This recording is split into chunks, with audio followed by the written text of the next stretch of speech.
Hello, Four Rivers, and this is Jared Rivers again, presenting to you yet another step in our data management solutions that we are slowly integrating into Four Rivers. Now, this is called ETL, or Extract, Transform, and Load.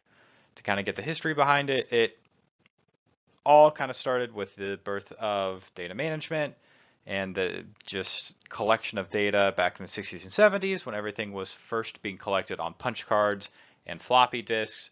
It was really prone to human error, and then as time moved forward, technology advanced.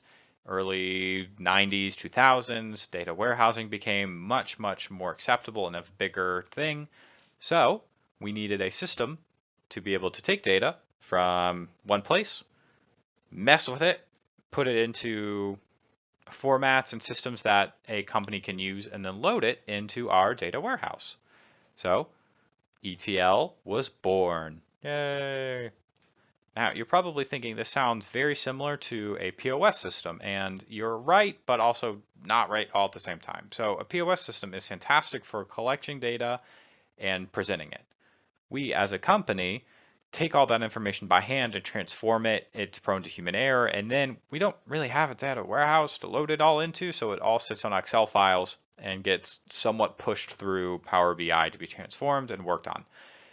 Now, what I would like to do for Rivers is integrate into something like Microsoft Azure. We already shifted over so much of our stuff to Microsoft.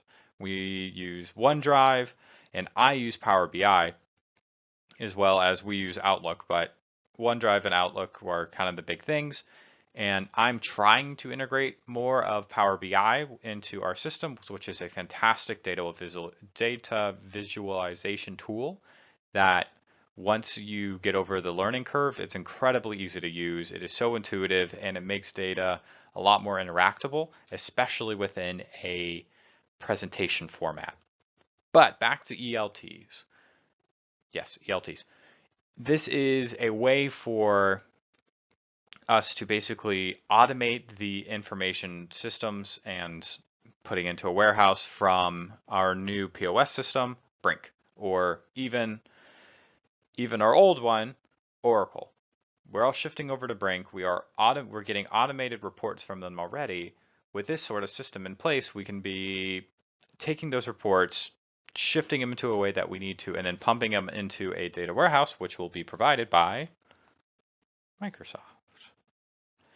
Also, there are some great tools within Azure, and especially the SQL database that Microsoft will provide that help kind of transform the data already, will kind of manipulate it within the system. And yeah, this is something that it's kind of the culmination of a lot of things. It is a we can present and interact with data with Power BI.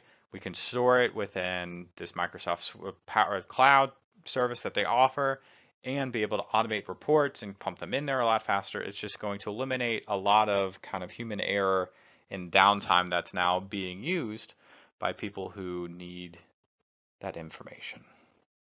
So yeah, it's a great place. Hopefully this works.